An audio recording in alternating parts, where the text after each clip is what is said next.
사랑하는 영락교회 지체들에게 주 안에서 평화 인사를 전합니다. 오늘은 11월 3일 화요일입니다. 오늘의 묵상 본문은 예레미야 43장 1절로 13절까지의 말씀입니다. 오늘 묵상 본문 43장 1절부터의 말씀은 이렇게 시작합니다. 예레미야가 모든 백성에게 그들의 하나님 여호와의 말씀을 곧 그들의 하나님 여호와께서 자기를 보내사 그들에게 이르신 이 모든 말씀을 말하기를 마치니 예레미야에게 와서 이 베들레헴에서 우리 42장에 나누었던 애굽으로 갈 것인지 아니면 미스바로 돌아갈 것인지에 대한 뜻을 구했죠. 그리고 세 번에 걸쳐서 분명하게 하나님의 뜻은 증거되었습니다. 애굽으로 가는 것은 망하는 길이고 저주의 길이고 예루살렘으로 돌아가는 길이 살 수 있는 길이다. 원래는 예루살렘에서도 죽었어야 하지만 그러나 그들이 순종과 은혜로 살기를 간구하는 그 말씀을 주님이 받으셔서 주님의 뜻을 돌이킨다라고 말씀해 주셨죠. 그래서 그 말씀이 분명히 선포되었는데 그 말씀에 대한 선포된 말씀에 대한 이제 이 유다의 유민들이 이 예루살렘의 유민들이 어떻게 반응하는지 그 말씀에 대한 반응의 모습입니다.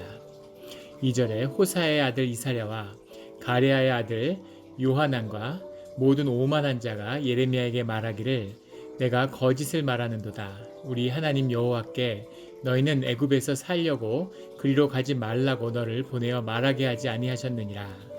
예레미야에게 간구하고 또 10일이라는 기간을 기다려서 주님의 말씀을 받았는데 그 말씀을 순종하지 않는 것으로 드러났죠.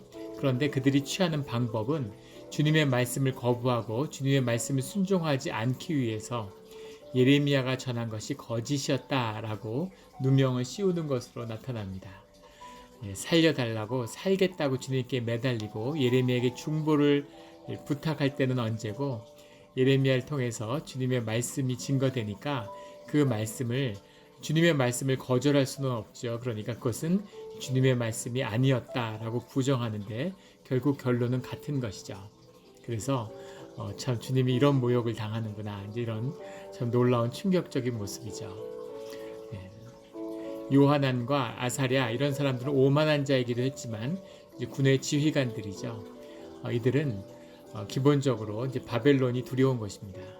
그리고 바벨론의 지배 아래 있다면 시간 문제지 자신들이 군인이었는데 이 갈대아의 군대에 맞섰는데 결국은 그 보복을 피해갈 수 없다라는 이제 확신이 있는 것이죠.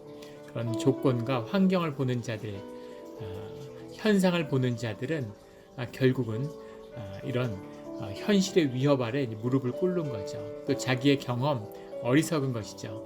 자기의 판단, 이런 것이 아무리 생각해도 옳은 거죠.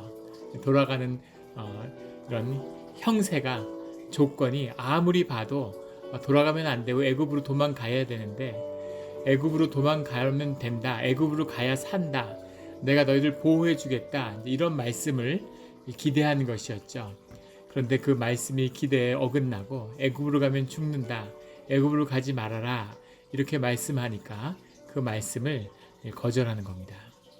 3절에 이는 네리야의 아들 바룩이 너를 부추켜서 우리를 대적하여 갈대아 사람의 손에 넘겨 죽이며 바벨론으로 붙잡아 가게 하려 함이라.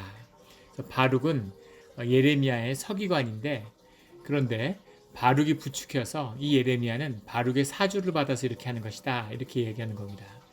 바룩은 예레미야의 말씀을 그냥 기록하고 전하는 자였죠. 그런데 바룩은 우리 전에 바룩의 이야기가 나올 때 나누었지만 그는 귀족의 가문 출신이고 아주 명망가의 자제입니다. 그러니까 사람의 눈으로 세상의 눈으로 보면 바룩이 예레미야보다 훨씬 커 보이는 거죠. 그래서 바룩이 예레미야의 서기관으로 예레미야의 개인의 그 말씀을 듣고 적는 자인데 그런데 그럴 리가 없어. 바룩이 훨씬 가문이나 신분으로 보나 뭐로 보나 예레미야보다 위에 있는 사람이지.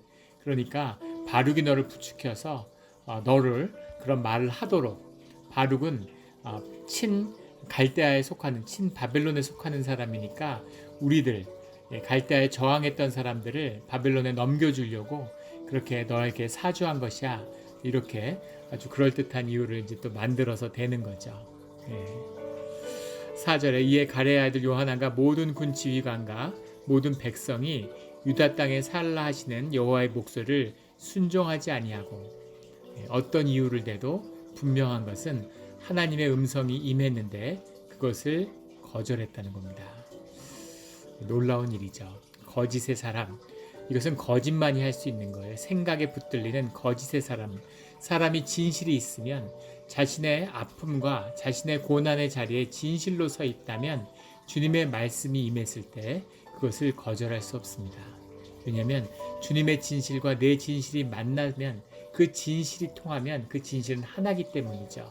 그 나의 영과 주님의 영이 만나면 내 영은 주님의 영에게 순복할 수밖에 없어요.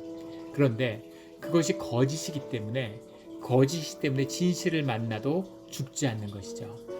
거짓은 죽지 않습니다. 거짓은 절대 죽지 않죠. 거짓은 영원히 죽지 않는, 그래서 부활이 없는 것이죠. 거짓은 생명이 아니기 때문에, 거짓은 살아있지 않기 때문에 죽을 수 없는 겁니다. 살아있는 생명만이 죽어서 다시 부활하는 거죠. 이것이 생명과 진실의 역사입니다. 거짓으로 사는, 거짓에 붙들린 자들은 진실이 임해도, 하나님의 말씀이 임해도 그것을 거부할 수 있는 거죠. 주의 살아있는 자녀는, 주님에게 성벌된 주의 자녀는 주의 말씀이 임하면 순복할 수밖에 없습니다. 그런데 그것을 거절할 수 있는 자들은 종교인들이죠. 거짓의 사람들입니다. 바리새인들은 예수님의 말씀을 아무렇지 않게 논박하고 논쟁하려고 들죠. 그들의 신학적인 지식이, 하나님의 말씀이, 그들이 갖고 있는 모든 것이 거짓이기 때문입니다. 자기의 종교의 의, 자기의 마음에 맞게 꾸며낸 것, 그런 것이기 때문에 하나님의 말씀에 맞서고 거기에 대적할 수 있는 것이죠. 늘 주님의 진실을 만나서 그 안에서 나의 모든 거짓과 죄가 죽는 그런 우리 모두가 되기를 예수 그리스도 이름으로 축원합니다. 5절에 가레아의 아들 요하난과 모든 군 지휘관이 유다의 남은 자, 곧 쫓겨났던 여러 나라 가운데서 유다 땅에 살려하려 돌아온 자, 곧 남자와 여자와 유아와 왕의 딸들과 사령관 느부사라단이 사반의 손자 아히감의 아들 그다랴에게 맡겨둔 모든 사람과 현지자 예레미야와 네리야의 아들 바룩을 거느리고, 우리가 보면 알 수 있는 것처럼 왕의 딸들, 공주들, 지휘관들, 이들이 이 남아있는 자들 가운데서도 기득권자였다는 거죠. 잃을 것이 있는 자들이라는 겁니다. 애굽에 가면 좀 살 길이 열고 살만할 것 같은데 좀 가지고 나온 게 있는 것이죠. 그런데 바벨론에 가서는 살 수 없어. 아무것도 기약할 수 없는, 아무것도 가진 것이 없는 바벨론에 가서는 못 살아. 애굽에 가서 잘 살아야지. 이런 마음이 기본적으로 있는 사람들이라는 것을 보여주는 겁니다. 그런데 재밌는 것은 왜 선지자 예레미야와 바룩을 그들이 애굽으로 가는데 그들을 같이 데리고 갔느냐 하는 거죠. 혹자는 예레미야 바룩을 잡아갔을 것이다, 이렇게 이야기하는 사람도 있습니다. 이 말씀, 이들이 그들 앞에 선포한 말씀에 대한 두려움 때문에 그랬을 것이다, 이런 말도 있고, 또 이들이 그 얘기를 더 선포하지 못하기 위해서 잡아갔을 것이다, 이런 추측도 있습니다. 또 사실은 예레미야가 전한 것이 하나님의 진짜 하나님의 말씀인 것을 알고 있죠. 따르고 싶지 않아서 거절할 뿐이지, 하나님의 말씀이 예레미야 가운데 살아있다는 것을 모든 영이 있는 인간은 알게 돼 있는 겁니다. 바리새인들도 예수님이 주님의 자녀고 그리스도라는 사실을 느끼죠. 영이 있으니까. 근데 그것을 그 의식이, 그 생각이, 그 인격이 받아들이지 않고 거절하는 것이죠. 하지만 알고 느끼는 겁니다. 이 사람은 이런, 우리가 이렇게 욕을 하지만 그런 사람이 아니구나 하는 것을 알고 있죠.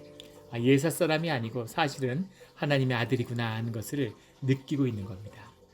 전혀 하나님, 여호와 하나님에 대한 지식이 없는 로마의 병사가, 로마의 백부장이 주님의 죽으신 십자가 속에서 이는 진정 하나님의 아들이었구나 라는 것을 알고 있는 것처럼, 이 안에는 죄가 없구나 하는 것을 그냥 깨달아 알아버리는 거죠. 그런 것처럼 예레미야가 주의 사람이고 주님의 말씀이 예레미야와 함께하고 있다는 사실을 알고 있습니다. 아는 거죠.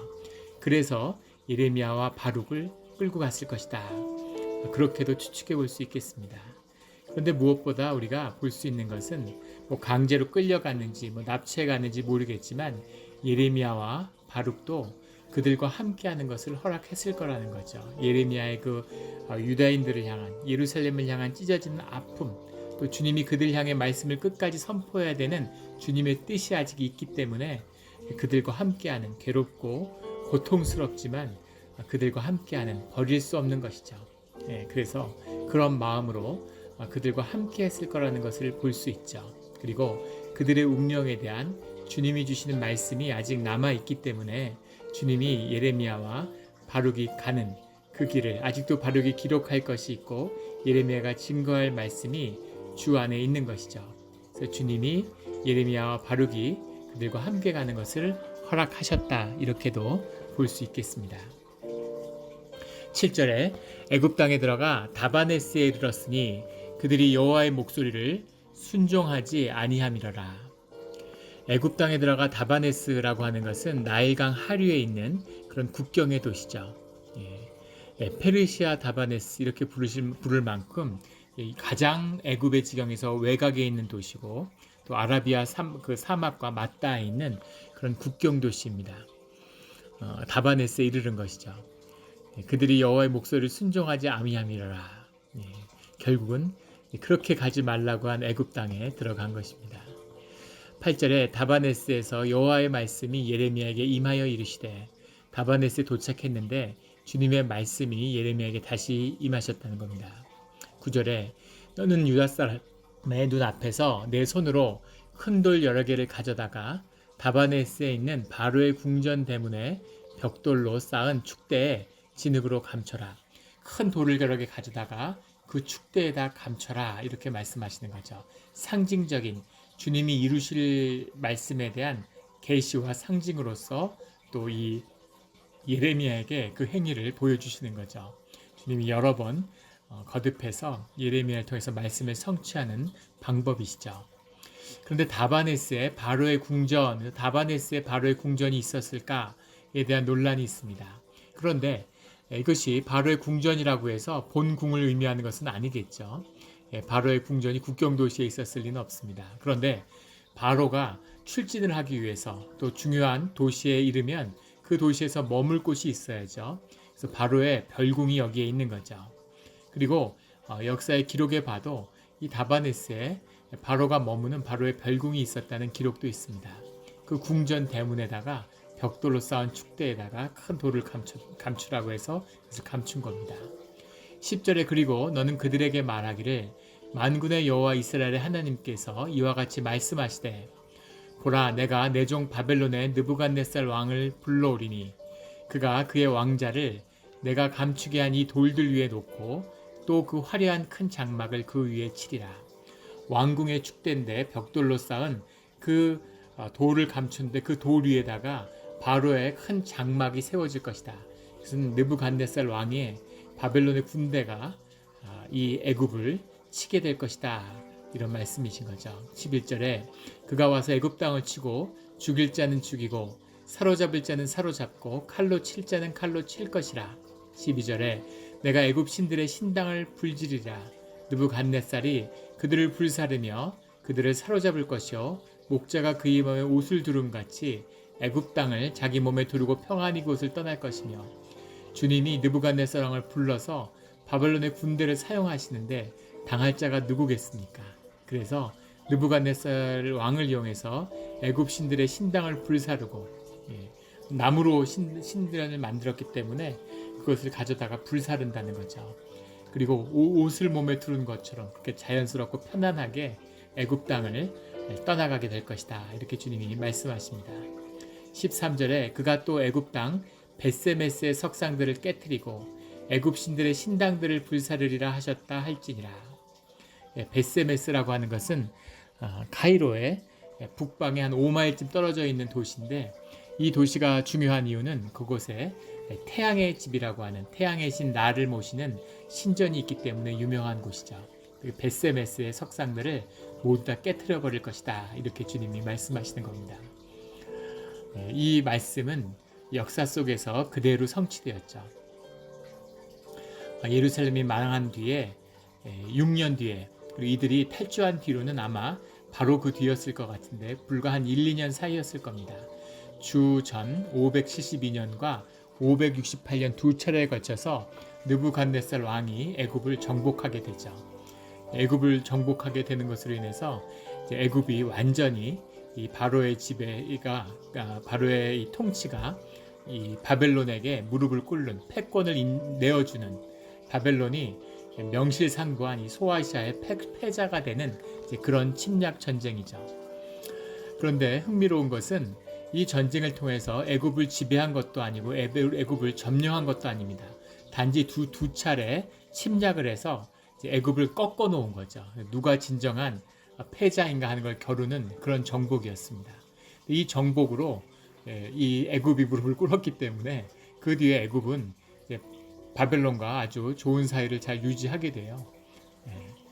누가 이제 서로 자존심을 대결을 할 때는 애굽은 강대한 국가죠. 풍요로운 국가이기 때문에 애굽의 전역을 바벨론의 국력으로 와서 지배하거나 차지하고 다스린다는 건 불가능하죠. 큰 민족이니까. 그런데 이제 바벨론을 더 강대국으로 인정하고 이 팔레스타인 지역에 대한 패권을 인정하고 거기에 대한 조공을 바치는 곳으로 그렇게 이제 합의하고 좋은 관계를 맺은 겁니다. 그래서 애굽하고 바벨론의 관계는 좋아져요. 문제는 뭐냐면 이 다바네스에 피난 와 있던 이 예루살렘 사람들, 이 사람들은 그 피해를 다 치르게 되는 것이죠. 역사의 눈으로 보면 이렇게까지 불운한 사람들이 있을까? 깨지고 또 깨지고 애굽까지 피난 가는데 또 애굽에 쳐들어오는 바람에 그 피해자가 된 자들. 그런데 성경은 분명히 느부갓네살의 침략이 주님이 그들을 쓰신 것이라고 말씀하고 있는 겁니다. 느부갓네살과 바벨론의 군대가 애굽을 쳐들어간 건 바로 이 유다의 유민들이 이 예루살렘을 버리고 애굽으로 도망을 쳤기 때문에 그들을 징계하기 위해서 간 것이다. 그들을 때문에 애굽의 산당도 불사르고 애굽 땅도 징계를 받았다. 이렇게 말씀하고 계시는 거죠. 복을 유통하는 자들이 되어야 되는데 하나님의 축복을 받아서 그들이 가는 땅이 축복을 받고 그들의 이웃이 축복을 받아야 되는데 주님의 말씀을 거절하고 저주의 길을 택해서 그들이 가는 땅이 저주를 받고 그들이 함께하는 사람들이 모두 피해를 입고 죽임을 당하는 것이죠. 이것이 말씀을 거역한 저주를 받은 자들의 가는 길입니다. 주님의 말씀을 순종해야죠. 주님의 말씀을 모르는 자들은 주님께 돌이킬 수 있지만 주님의 말씀을 거역하는 자들은 주님께 돌이킬 수 없습니다. 그 잘못을 용서하고 그 잘못을 받아들일 분이 주님이신데 주님의 말씀을 거부하는 자들, 성령을 거부하는 자들이 어디서 용서를 받을 수 있겠어요? 이들의 받는 이 비참한 운명, 주님의 말씀을 듣겠다고 순종하겠다고 하고 결국 그 말씀을 거절하고 저주의 길에서 징계를 받는 자들, 정말 비참한 자들이죠. 주님의 말씀을 왜 순종하지 않을까? 주님의 말씀을 그토록 오랫동안 듣고 40년에 걸쳐서 예레미야가 정말 피를 쏟는 말씀을 증거했는데 어떻게 이렇게 한결같이 말씀을 거부할 수 있을까? 오늘 우리의 모습을 돌아보면 그 모습들이 이해가 갈 수 있을 것 같습니다. 우리가 교회에서 11조를 드리죠. 11조라는 건 우리의 삶이 주님께 속한 것이기 때문에 우리 삶을 주님이 주장하여 주신다고 하는 그런 언약입니다. 그래서 11조를 통한다는 것, 11조라는 건 내 삶과 내 모든 것이 주님께 속하였기 때문에 내 삶을 주님이 책임지셔야 됩니다. 라고 하는 그런 주님을 향한 간구죠. 그런데 11조를 평생 교회를 다녀도 11조를 못하는 분들은 못하세요. 한 번만 그걸 좀 해보라고 그렇게 권면을 드려요. 11조가 교회를 위한 것이 아니기 때문에 주님의 섭리가 무엇인지를 알고 싶으면 자신이 주님께 받은 것이 주님의 것이라는 것을 증거하기 위해서 그 11조를 주님의 이름으로 어려운 사람이든 구호기간이든 어디든 좋으니까 한번 이렇게 돌리고 그 11조의 은혜를 한번 경험해 보라고 한번 믿음으로 순종해 보라고 그렇게 권면을 드립니다. 그런데 그 말씀에 순종하는 분은 극히 드물다는 거죠. 교회를 다니는데 평생 예배를 드렸다고 하는데 주님의 말씀을 받는다고 하는데 11조를 못하고 생존의 굴레를 쓰고 살아가는 겁니다. 그게 왜 그렇게 힘들고 왜 그렇게 못하는 걸까요? 예. 우리의 삶의 자리를 보십시오. 11조를 주님께 드리는 게 아니라 주님이 11조를 더 더해 주셔야 될 것 같은데, 딱 11조만 더 있어도 살 것 같은데 지금 더해도 부족한데 이걸 빼라고 하시다니. 예. 주님이 정말 우리의 삶을 책임져 주시고 우리를 생존의 굴레를 벗고 생명의 길로 인도해 주실까? 예, 믿지 못하는 거죠. 예, 절대 믿지 못하는 겁니다. 한번 그런 걸 보여주세요. 경험하게 해주세요. 네, 그러면 제가 믿습니다. 네, 거짓말이죠. 주님의 은혜로 살아가고 있고 오늘 하루의 생명도 주님께 받고 살아가는 겁니다. 그런데 눈이 멀고 영이 마비된 자들은 죽음의 그 순간까지 생명의 진실을 만나는 그때까지 절대 삶의 진실을 실제를 받아들이지 못합니다. 왜냐하면 내 생각이 내 육이 현상과 조건에 속해 있기 때문이죠. 그래서 조건이 눈에 보이는 것이 돈이 내 경험이 나의 전부인 거죠. 그게 실제인 겁니다. 그래서 보이지 않는 건 가짜예요. 뭐라고 얘기해도 믿을 수 없는 것이죠. 그래서 종교에 들어와서 하나님을 안다고 하나님을 모욕하고 속이는 거죠. 주님의 말씀을 들었습니다. 주님을 압니다. 그렇게 이야기하지만 사실은 주님을 모르고 주님도 그들이 누군지 모르는 것이죠. 제가 주님의 이름으로 율법을 지키고 주님의 이름으로 귀신을 쫓았습니다. 이렇게 얘기하는데 나는 너희들이 누군지 모른다 라고 주님이 말씀하시는 거죠. 그런 일들이 삶의 끝에 진실한 순간에 종교인들이 마주하는 것입니다. 주님을 모르는 느부갓네살을 주님이 들어 쓰세요. 물론 그들도 징계를 받지만 주님의 쓰임을 받습니다. 그런데 주님의 백성이라고 자부하며 주님의 언약과 말씀을 받았다고 하는 자들이 주님께 버림을 받고 주님께 징계를 당하는 거죠. 이방인의 손에 죽는 것입니다. 정말 비참한 것이죠. 실제를 만날 때까지 그 진실과 실제를 만날 수 있는 길이 십자가인 것입니다. 십자가를 통해서 나를 십자가에 못 박고 나의 거짓자를 죽이고 하나님을 영접하는 것, 하나님의 그 애통한 심령을 내가 아파하는 그 마음을 받는 것, 주님이 나의 속사람이 되어서 나를 주장하여 주시는 것, 그것이 없을 때에는 내 안에 있는 많은 잡념들, 내 욕심들, 내 육신의 죄성이 결국은 내 주인이 되는 것이죠. 내 삶에 좋은 마음, 좋은 뜻, 좋은 행위가 없다는 것이 아니죠. 내 안에 죄성이 있고 내 육성이 있습니다. 그런데 내 안에 영이 있기 때문에 좋은 것, 아름다운 것을 좋아하는 마음도 있지요. 예배를 보고 그 아름다움에 끌리는 마음, 성가대의 찬양을 듣고 가슴이 울리는 그런 감동이 있습니다. 그런데 말씀을 듣고 무엇이 있어도 가장 중요한 순간에 말씀에 순종하지 못하는 거죠. 한 번 말씀에 따라 살아보지 못하는 겁니다. 정말 비극적인 삶인 거죠. 삶이 어려워지는데, 조건이 점점 더 어려워지는데 주님을 붙들어야 되는데 점점 더 조건에 묶이는 겁니다. 앞으로 큰 고난과 어려움들이 많이 몰려올 것 같아요. 주님의 은혜와 자비가 없이는 이 어려움을 절대 이겨낼 수 없습니다. 하물며 주님의 속한 주의 자녀들은, 말씀으로 살아가는 자녀들은 주님이 없이 살아간다는 건 상상할 수 없죠. 주님의 말씀을 듣는다는 것은 순종입니다. 주님의 말씀에 따라 사는 거예요. 눈으로 보면 죽는 것 같지만, 눈으로 보면 정말 이 길은 아닌 것 같지만 주님의 길을 가는 것입니다. 그러면 주님이 우리를 살리고 우리가 사는 땅을 복되게 하고 우리의 이웃과 우리의 가는 모든 길에 만나는 사람들에게 우리가 받은 축복을 나누게 하시는 거죠. 이것이 우리를 인도하시는 주님의 말씀의 비밀입니다. 이 말씀을 받는, 이 말씀으로 한번 살아보는 우리 영락교회 공동체의 성도님들이 되시기를 예수 그리스도의 이름으로 축원합니다. 아멘.